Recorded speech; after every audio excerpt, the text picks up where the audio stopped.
Bismillahirrahmanirrahim. Assalamualaikum warahmatullahi wabarakatuh. Waalaikumsalam warahmatullahi wabarakatuh. Subhanal malikil quddus, subhanal malikil quddus, subhanal malikil quddus.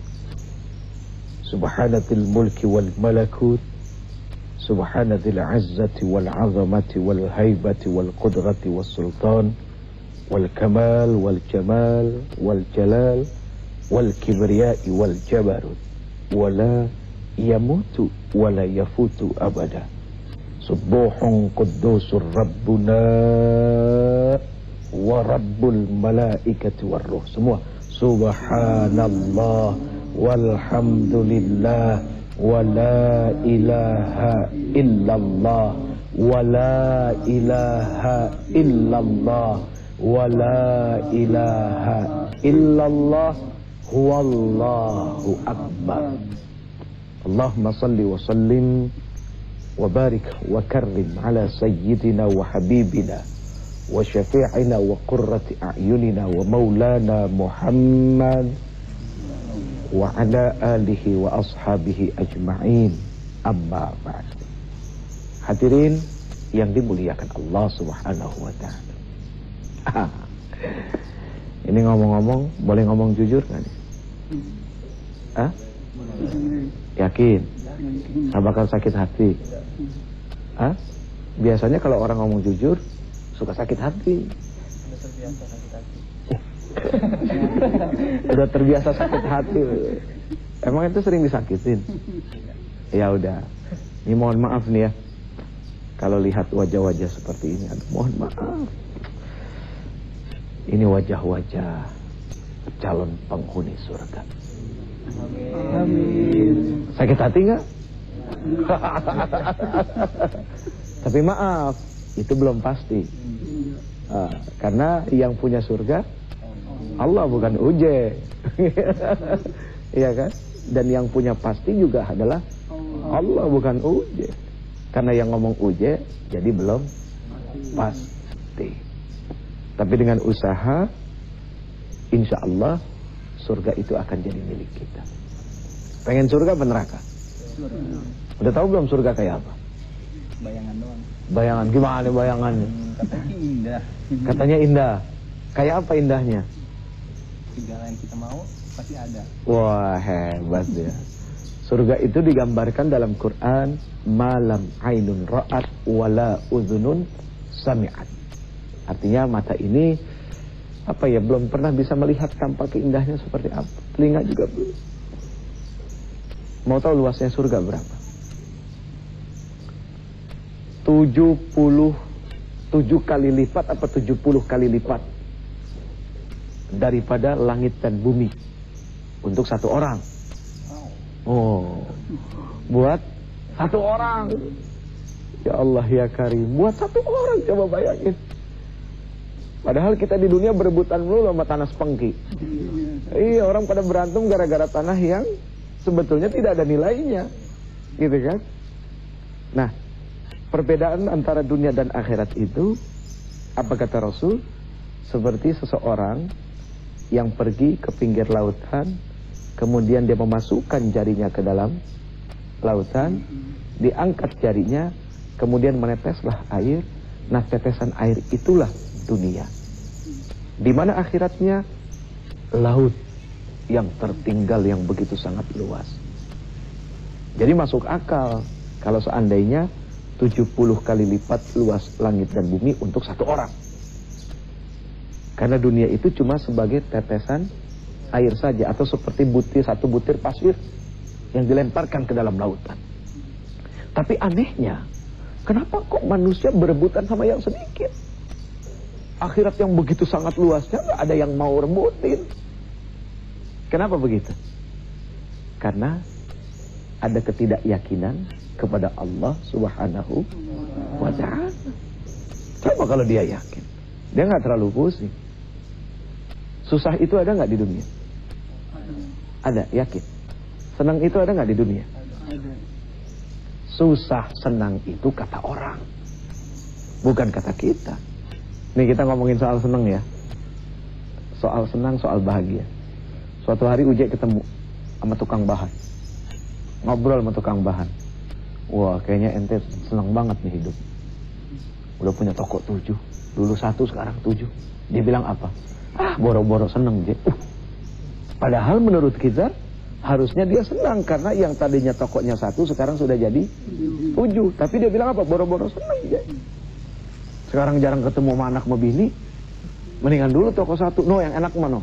Tukang cendol. Tukang cendol dia bilang seneng. Kan gue penasaran, bener nggak kata tukang bahan tukang cendol yang senang? Akhirnya gue temuin tukang cendol. Assalamualaikum, Dol, apa kabar, Dol? Namanya tukang cendol. Ngapain lu, Je? Dia bilang begitu, malu Betawi, dari orak lagi. Ngapain, Je, kemari? Silaturahim aja. Sekalian beli cendol. Enggak, ini bang, mau nanya doang nih numpang. Kata tukang bahan, abang itu orang yang paling senang, paling bahagia. Ngamuk-ngamuk nih. Kurang ajar tuh tukang bahan. Jangan begitu caranya dong kalau kagak demen sama gue. Pakai bilang gue orang paling senang. Boro-boro hidup senang, Je. Emang sih tiap hari ngumpul sama anak bini, tapi jam 1 gue dikerjain sama kelapa, suruh marut kelapa buat bikin santan. Nah, gitu. Akhirnya dia bilang apa? No, yang seneng mana yang punya mobil banyak? Oh, yang punya mobil yang seneng. Akhirnya cari-cari, ada nggak ya jemaah yang punya mobil banyak? Ketemu, punya usaha angkutan. Dia punya bis ada 20. Begitu kita mampir ke rumah dia, Assalamualaikum Bang Haji, apa kabar? Alhamdulillah, Waalaikumsalam, Mujiat tumben, kemari mau ngapain? Pengen nanya, Pak Haji itu seneng apa enggak sih? Kenapa nanya begitu, Je? Ya, lagi proses nyari seneng. Ketemu tukang bahan, dia bilang kagak seneng, yang seneng tukang cendol. Ketemu tukang cendol ngamuk, katanya yang punya mobil banyak. Langsung diambil peci, ditaruh tuh peci di atas meja. Dia bilang apa? Ah, Je, boro-boro seneng. Dari mobil 25 monggok, kagak lihat no di depan, kagak jalan-jalan tuh mobil. Belum lagi kemarin 1 nyemplung ke jurang. Tiap hari didatengin sama polisi. Kenapa tuh supir gue baru nabrak kemarin, orangnya mati. Supirnya lari lagi. Boro-boro seneng itu. Mana seneng? Ketemu gak senengnya? Terus akhirnya kata tukang bahan apa? No, yang seneng mah kiai. Kiai kebagian kan. Tapi ntar ceritanya setelah ini nanti ya. Baik pemirsa yang dimuliakan Allah Subhanahu wa taala, kita terusin. Tadi sampai di mana? Kiai. Jadi kata orang yang punya mobil banyak, yang seneng mah kiai. Waduh, gimana nanya kiai? Tapi insya Allah kalau nanya kiai mah gampang. Apalagi nanya murid model kayak kita kan. Silaturahim ke guru, guru seneng, bener nggak? Akhirnya ketemu kiai di Bogor. Assalamualaikum kiai, ini kiai punya santri banyak banget. Subhanallah, berkah dia. Nah begitu ketemu, ngobrol, udah disediain makan tuh. Macem-macem. Keluar tuh makanan, alhamdulillah ya. Segala ikan, pete, semur jengkol. Wah, keluar tuh makanan kita demen tuh. Terus kiai tanya, ente mau ngapain kemari? Biasa kiai, saya lagi nyari seneng. Maksudnya, saya kemarin ketemu tukang bahan, dia bilang kagak seneng padahal tokonya ber-7. Bahkan dia bilang tukang cendol, ngomong ke tukang cendol ngamuk. Dia bilang katanya yang punya mobil juga ngeluhnya sama, katanya kiai. Terus kiai ngomong apa? Je, biar diri ini disebut kiai, ustadz, ulama, tetap diri ini manusia. Artinya ada senang, ada susah. Maksud kiai gimana? Gini, Je. Suatu hari datang orang kemari. Dia bilang, wah ini kiai enak banget hidupnya ya. Maksudnya, santrinya banyak. Kagak perlu kerja, kagak perlu bikin usaha. Enak banget tuh dapat uang dari jamaah. Dia bilang begitu. Karena ngomongnya di depan orang banyak, saya bingung, Je. Malu dong dengan gelar kiai, masa marah-marah depan orang. Ya kan? Tapi sebenarnya arti menggedek juga nih. Menunjukkan sifat manusiawi seorang kiai kan gitu. Beliau yakin kalau orang ini datang pasti dituntun Allah Subhanahu wa taala. Tidak mungkin seseorang itu datang tanpa izin Allah. Berarti ada yang membimbing untuk menguji kan. Akhirnya hari itu saya rapat manggil Umi, istri, manggil anak-anak. Tuh di depan ada tanah, kita bangun toko. Kita bikin warung. Akhirnya dibangun. Berapa bulan? Laku. Nah, suatu hari kiai lagi duduk jagain warung, datang orang. Dia mampir itu beli rokok, dia beli minuman segala macam, ujung-ujungnya dia ngobrol. Ini warung punya kiai? Iya. Hebat juga tuh kiai ya. Pesantren maju, warung maju, dunia akhirat diembat juga. Waduh, saya mau marah, bingung. Gimana ini gitu. Tapi ya Allah, itulah ujian dari Allah. Jadi senang itu menurut kata orang. Akhirnya kiai itu bilang apa? Kalau ente mau tahu orang senang siapa? No, pejabat. Pejabat sekarang kebagian. Cuma kita bingung mau nemuin pejabat gimana caranya. Kan kalau nemuin pejabat mah protokoler. Nah, kita kagak boleh marah juga, memang begitu. Ketika Rasul Isra wal Mi'raj, itu lewat proses protokoler juga. Rasul naik ke langit pertama, ya, ada malaikat penjaga pintu langit ditanya, "Man anta?" Siapa engkau? Padahal yang nganter malaikat Jibril itu jenderalnya malaikat loh. Biasanya kalau orang yang jaga pintu pangkatnya apa sih? Kopral paling enggak? Bener enggak? Iya kan, kopral pangkatnya. Paling gede apa sih? Ini yang datang jenderal ditanya sama kopral, tuh itu jenderal kagak marah. Artinya di sini mengajarkan bahwa tinggi pangkat tidak membuat seseorang menjadi harus tersinggung ketika ditanya. Karena timbulnya akan jadi sombong ketika dia tersinggung. Lewat proses itu. Nah, itu protokoler. Akhirnya ketemu dia sama pejabat. Wah, senang banget dia, kaget gitu kan, kita datang tumben-tumbenan, akhirnya ngobrol masalah senang. Begitu kita tanya masalah senang, dia bilang apa?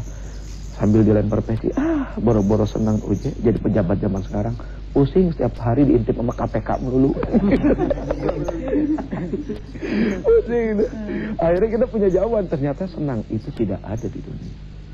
Susah juga tidak ada di dunia.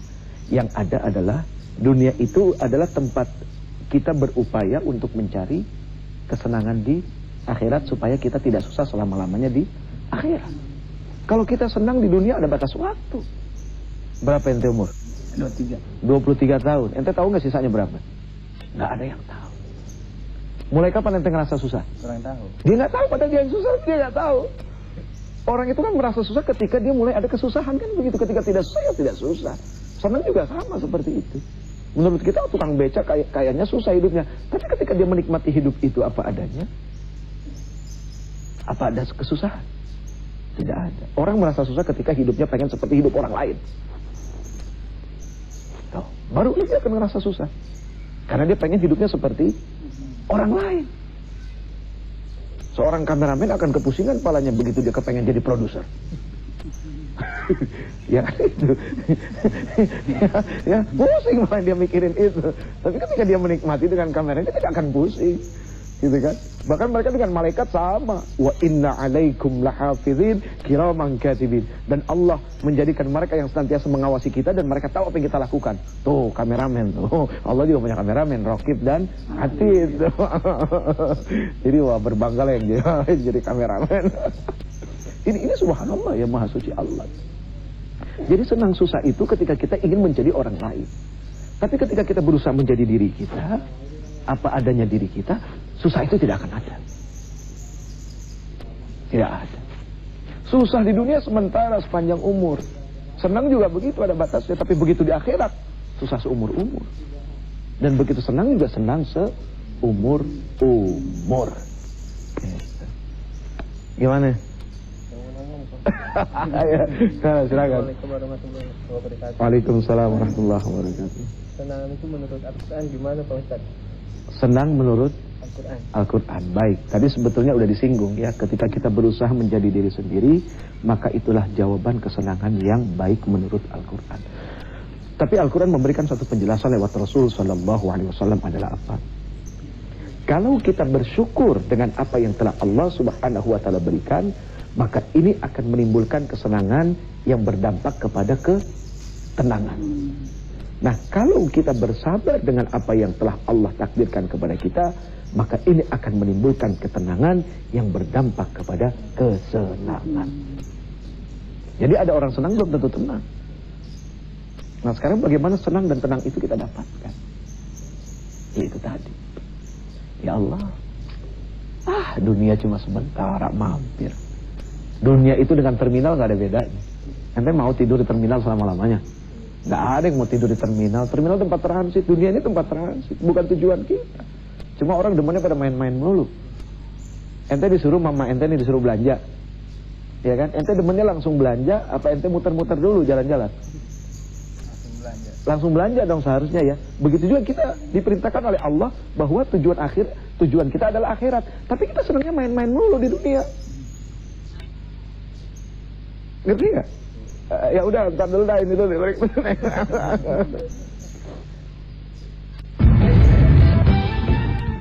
Baik pemirsa yang dimuliakan Allah Subhanahu Wa Taala.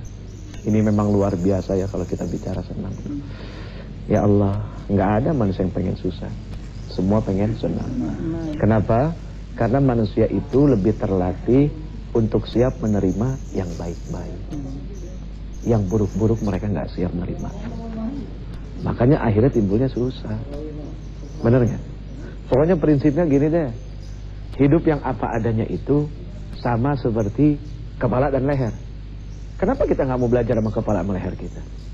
Ini Allah buat elastis nih. Coba kalau Allah buat kaku, dia bisa nengok ke atas, dia bisa ngelihat ke bawah. Sekarang gue tanya sama lu, ngelihat ke atas sama nengok ke bawah lebih tahan mana? Lebih tahan menunduk ketimbang melihat ke atas. Benar nggak? Apalagi kalau kita melihatnya begini, ngomongnya susah banget. Orang kalau terlalu tinggi harapannya dengan tidak melihat kemampuan diri, stres, pegel, sakit, stres. Iya kan? Orang jalan, dia ngelihat ke atas, ada got kecebur kagak? Kecebur, ada got. Coba kalau dia ngelihat ke bawah, iya kan? Ada got, dia bisa loncat. Kali aja ada dompet jatuh, alhamdulillah. Artinya orang yang selalu melihat ke bawah akan selalu mendapatkan surprise dari Allah. Artinya, wa may yattaqillaha yaj'al lahu makhraja wa yarzuqhu min haitsu la yahtasib. Barang siapa yang bertakwa kepada Allah, orang yang bertakwa itu senantiasa menunduk, tidak mendongak. Lihat ketika orang dinasihatin, begini apa begini? Ngerti gak kamu? Ngerti Pak, kan kepalanya ke bawah. Ngerti kamu? Ngerti Pak, berantem. Gawat kan? Nah jadi kenapa kita nggak belajar di kepala sama leher kita untuk mencari kesenangan? Terus dia bisa nengok kanan, nengok kiri. Orang yang suka nengok kanan, nengok kiri adalah orang yang selamat. Lihat ketika orang nyebrang, lihat kanan, lihat kiri. Coba lo kalau nyebrang kepalanya lurus, tabrak. Iya kan? Celaka, bener nggak? Iya. Ketika kita sholat, coba di akhir sholatnya apa? Assalamualaikum warahmatullahi. Ada tetangga. Orang yang suka tetangga selamat nggak? Assalamualaikum warahmatullahi. Tetangga lagi. Jadi orang suka nengok kanan kiri, insya Allah orang yang selamat. Lihat Allah ciptakan mata menghadap ke depan, berarti we talk about the future. Ngerti nggak lu ini bahasa Inggris nih? Kagak ngerti? Ayo gue pakai bahasa Indonesia aja dah. Kita melihat ke depan, hidup kita di depan, bukan di belakang. Makanya ketika kita menoleh ke belakang itu dibatasi oleh Allah. Dibatasi segini doang. Tapi kalau kita terlalu melihat masa lalu, hidup capek tuh sampai badan sakit ke depan. Hidung dengan mata seperti timbangan, seimbang satu sama lain. Mulut di tengah, telinga kanan kiri. Maksudnya apa? Supaya kita bijak. Kalau ada orang ngadu curhat sama kita dengar kanan, kita dengar kiri. Untuk membuktikan bahwa kita punya dua telinga. Kalau kita cuma ngedengar satu pihak, berarti kuping kita di kanan doang. Atau di kiri doang. Jadi ini Masya Allah. Di sini banyak sekali rahasia Allah Subhanahu wa Ta'ala. Kalau seandainya kita mau mencari rahasia, siapa yang bisa membuka tabir itu adalah orang-orang soleh dan soleh. Dari mana orang soleh dan soleha ini belajar? Sudah pasti dari Rasul Sallallahu Alaihi Wasallam. Ya Allah, jadikanlah kami orang-orang yang soleh dan soleha. Jadikanlah kami orang-orang yang dekat kepada Engkau. Kedekatan kami menjadi satu hikmah, sehingga kami bisa belajar hidup kepada Engkau ya Allah. Karena Engkau yang maha hidup dan menghidupkan yang hidup. Rabbana atina fid dunya hasanah wa fil akhirati hasanah wa qina adzabannar. Amin amin ya rabbal alamin. La ilaha illallah. La ilaha illallah. La ilaha illallah. Allah la ilaha illallah. Allah Allah Allah.